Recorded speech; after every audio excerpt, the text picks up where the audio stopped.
मित्रांनो, भारत 1960 नंतरच्या घडामोडी भाग 2 मध्ये आपण आहोत. 1960च्या दशकातील महत्त्वाच्या घडामोडी पाहताना त्यात शेवटच्या महत्त्वाच्या प्रश्नाकडे मी आपलं लक्ष वेधलं होतं. पूर्व पाकिस्तानामध्ये शेख मुजीबुर रहमान यांच्या नेतृत्वाखाली त्यांच्या मुक्तीवाहिनीच्या माध्यमातून त्या ठिकाणी जे जनआंदोलन सुरू होतं त्याला भारताने अप्रत्यक्ष पाठिंबा दर्शविलेला होता आणि त्यामुळे पाकिस्तान डिवचलेला होता आणि त्याचं पर्यावसान शेवटी भारत पाक तिसऱ्या युद्धामध्ये झालं. 1971 मध्ये हे युद्ध लढलं गेलं. पाकिस्तानने भारतावर आक्रमण केले.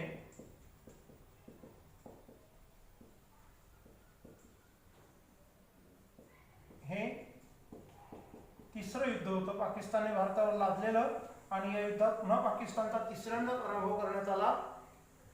याची परिणिती काय झाली तर बांगलादेशची निर्मिती झाली. म्हणजे पूर्व पाकिस्तान हा 1971 पासून जगाच्या नकाशावर बांगलादेश एक स्वतंत्र राष्ट्र म्हणून अस्तित्वात आला.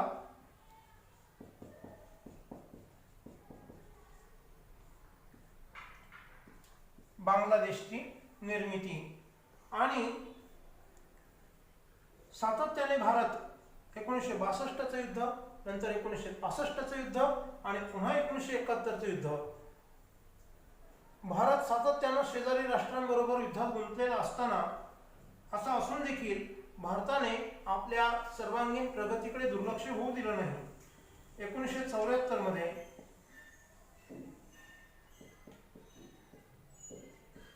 राजस्थानच्या वाळवंटात पोखरण येथे, राजस्थानमध्ये पोखरण येथे यशस्वीरित्या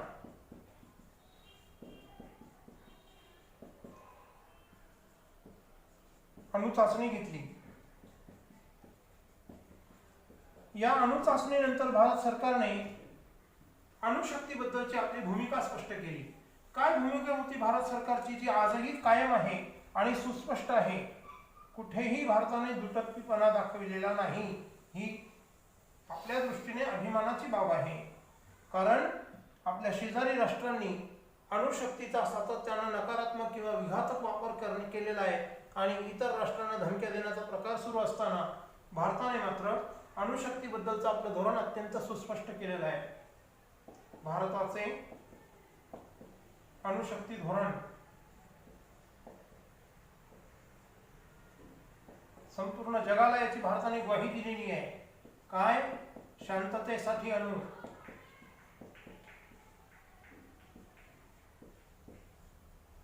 ॲटम फॉर पीस.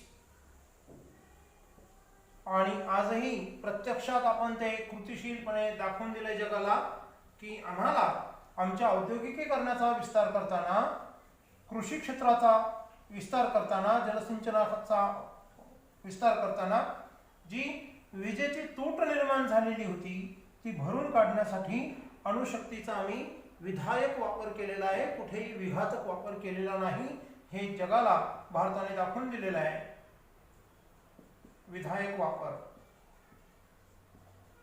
कुठेही आम्ही जगातील मानवी जीवनाची किंवा जीवसृष्टीची हानी होईल, पर्यावरणाला बाधा पोहोचेल अशा प्रकारचं वर्तन भारताने कधीही केलेलं नाही. त्यामुळे हे भारताचं धोरण महत्त्वाचं आहे. अणुशक्तीबद्दलचं शांततेसाठी अणु. 1974 मध्ये भारताने यशस्वीरित्या अणुचाचणी केली आणि अणुशक्ती, अण्वस्त्र स्वतःच्या रक्षणासाठी, देशाच्या सार्वभौमत्वाचं रक्षण करण्यासाठी भारत अण्वस्त्र वापरू शकतो. परंतु जगाला मात्र कधी धमकी देत नाही भारत की आमच्याकडे अणुशक्ती आहे म्हणून. ही भारताची एक विनयशील भूमिका राहिलेली आहे, सकारात्मक भूमिका राहिलेली आहे. यानंतर आणखी एक महत्त्वाची घटना 1970च्या दशकामध्ये घडली. ती म्हणजे 1975 मध्ये भारताच्या ईशान्य पूर्व भागामध्ये, पूर्वोत्तर भागात ईशान्येकडे पश्चिम बंगालच्या उत्तरेला, आसामच्या उत्तरेला एक छोटंसं राज्य आहे सिक्कीम. हा सिक्कीमचा प्रदेश भारतात सामील नव्हता आणि या सिक्कीमवरून शेजारी चीन आणि भारतामध्ये संघर्ष होता. सिक्कीमच्या जनतेचं सार्वमत घेण्यात आलं. सिक्कीमच्या जनतेने सार्वमताद्वारे म्हणजे मतदानाद्वारे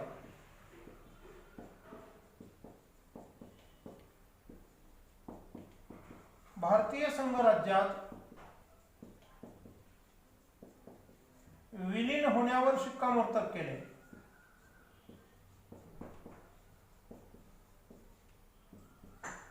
ही अत्यंत महत्त्वाची गोष्ट आहे।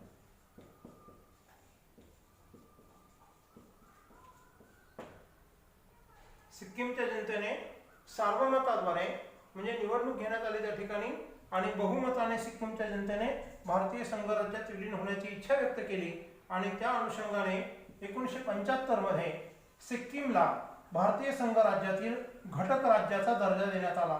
सिक्कीम भारतात विलीन झाला। ही एक आनंदाची आणि सकारात्मक बाब महत्त्वाची घटना 1970च्या दशकातली म्हणावी लागेल, कारण इतकी शेजारी दोन देशांनी युद्धामध्ये भारताला गुंतवून ठेवलेलं असताना या सिक्कीमच्या जनतेने भारताच्या शासन व्यवस्थेवरती विश्वास व्यक्त केला।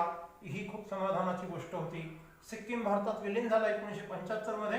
ही घटना 70च्या दशकातली अत्यंत महत्त्वाची घटना म्हणून त्याकडे पाहिलं जाईल। त्यानंतर मात्र पुढे आकस्मिकपणे देशामध्ये राजकीय अस्थिर्य निर्माण करणारी एक घटना घडली। अलाहाबाद उच्च न्यायालयाने भारताच्या पंतप्रधान इंदिरा गांधी यांच्या विरोधामध्ये एक निकाल दिला। काय होती ही घटना आपण समजून घेऊया।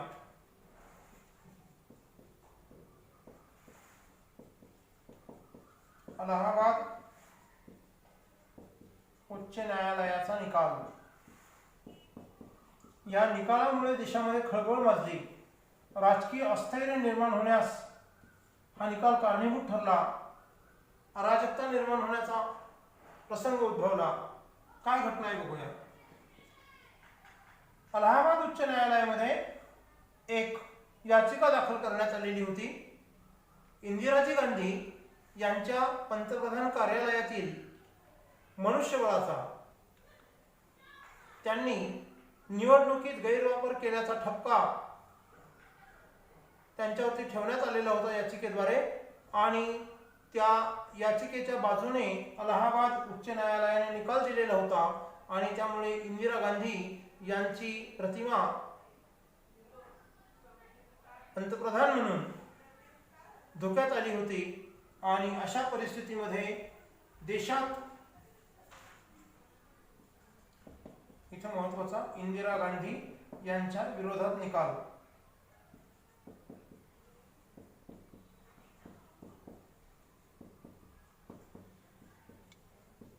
प्रसंग काय होता।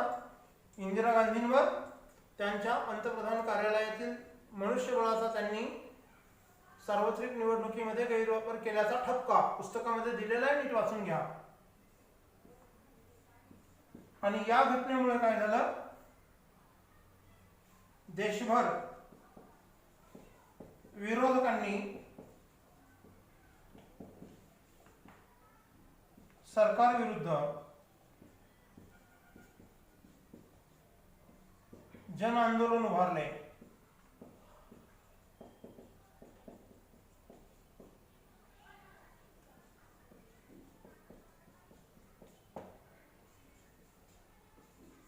जयप्रकाश नारायण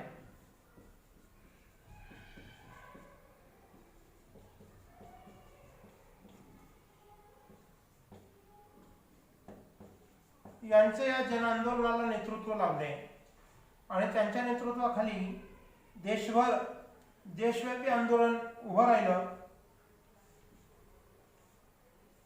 देशातली परिस्थिती आपल्या विरोधात जात आहे हे बघितल्यानंतर इंदिराजी गांधी यांनी एक ऐतिहासिक निर्णय घेतला भारतीय संविधानाच्या आधारे आणि तो निर्णय या 1970च्या दशकातील आणखी एक मोठा धक्कादायक निर्णय होता। स्वातंत्र्यानंतर देशामध्ये पहिल्यांदा भारतीय संविधानाच्या अनुषंगाने त्यात नमूद केल्याप्रमाणे इंदिरा गांधींनी देशात राष्ट्रीय आणीबाणी घोषित केली। 1975 ते 1977 भारतात राष्ट्रीय आणीबाणी.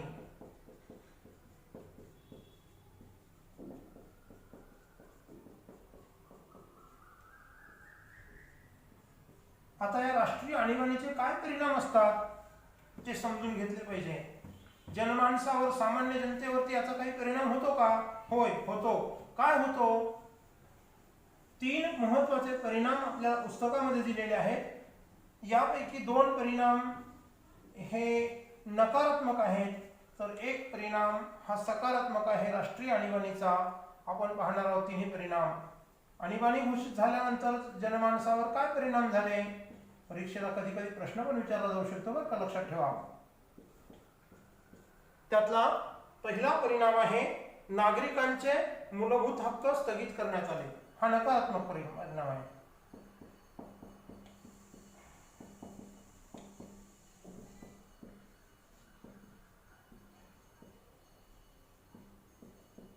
स्थगित करण्यात आले.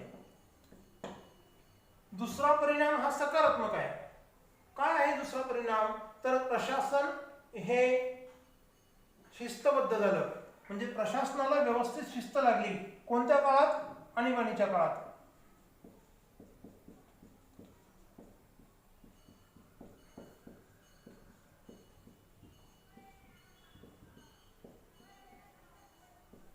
प्रशासनाला शिस्त लागली आणीबाणीच्या काळात.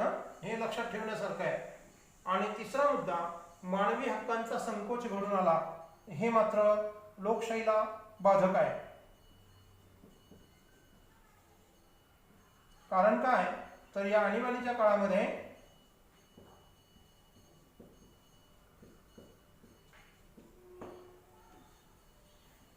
अनेक राजकीय पक्षांचे नेते, सामाजिक कार्यकर्ते आंदोलनामध्ये जे सहभागी होणार होते त्यांना काहींना संशयावरून तुरुंगात डांबण्यात आलं. मानवी हक्कांचा हा एक प्रकारे संकोच होता. तर अशा रीतीने नागरिकांचे मूलभूत अधिकार स्थगित करण्यात आले. प्रशासनाला शिस्त लागली. मानवी हक्कांचा संकोच या कालखंडामध्ये दिसून आला. तर हा 2 वर्षांचा कालखंड होता, 75 ते 77. या 70च्या दशकामध्ये. आणि हे या राष्ट्रीय आणीबाणीचे परिणाम आपण विचारात घेतलेले आहेत. आता याचा पुढे काही परिणाम झाला का? होणारच होता, नक्कीच होणार होता. देशामध्ये इंदिरा गांधींच्या सरकारच्या विरोधात असणारे जेवढे काही राजकीय पक्ष होते ते एकत्र आले आणीबाणीच्या काळामध्ये. कारण त्या सगळ्याच राजकीय पक्षांचे प्रमुख नेते हे तुरुंगामध्ये डांबलेले होते. त्यामुळे ते स्वाभाविक होतं ते एकत्र येणं. 75ला राष्ट्रीय आणीबाणी, 77ला राष्ट्रीय आणीबाणी उठली आणि सार्वत्रिक निवडणुका जेव्हा घेण्यात आल्या तेव्हा इंदिराजी गांधी यांना त्याची राजकीय किंमत मोजावी लागली. 1978च्या सार्वत्रिक निवडणुकीमध्ये इंदिरा गांधींच्या काँग्रेस पक्षाचा पराभव झाला. आणीबाणीचा परिणाम हा होता. आणि विरोधी पक्ष एकत्रितपणे सत्तेत आले. मोरारजी देसाई भारताचे पंतप्रधान बनले इंदिरा गांधींनंतर. इंदिरा गांधींची सत्ता त्यांना गमवावी लागली. पण मोरारजी देसाई यांचं सरकार अल्पकाळ ठरलं.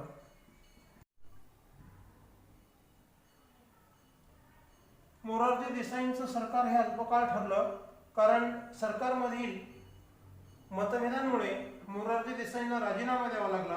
आणि त्या ठिकाणी चौधरी चरण सिंह हे पंतप्रधान झाले.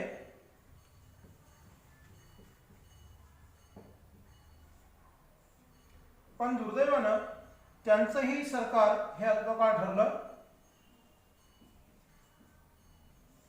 आणि पर्यायानं देशात पुन्हा सार्वत्रिक निवडणुका 1980 मध्ये, म्हणजे 70च्या दशकाच्या शेवटी पुन्हा सार्वत्रिक निवडणुकांना देश सामोरा गेला. आणि या दशकाचा शेवट मात्र पुन्हा आणखी सुखद, इंदिराजींच्या दृष्टीने अत्यंत सुखद असा हा या दशकाचा शेवट होता. तो कसा? हा शेवटचा मुद्दा या दशकातला बघूया. म्हणजे 70च्या दशकातल्या सर्व घटना पूर्ण होतील. 1980 देशात संसदेच्या म्हणजे लोकसभेच्या सार्वत्रिक निवडणुका. देशातील जनतेने विरोधकांच्या या अल्पकालीन सरकारवरती अविश्वास व्यक्त केला या 80च्या निवडणुकीमध्ये आणि पुन्हा एकदा इंदिरा गांधी यांच्या नेतृत्वाखाली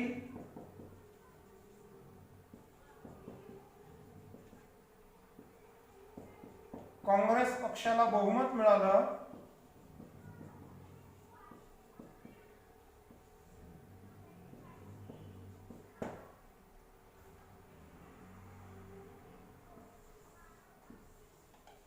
इंदिरा गांधी पुन्हा सत्तेत आल्या। भारताच्या पंतप्रधान पदाची दुसऱ्यांदा त्यांनी शपथ घेतली।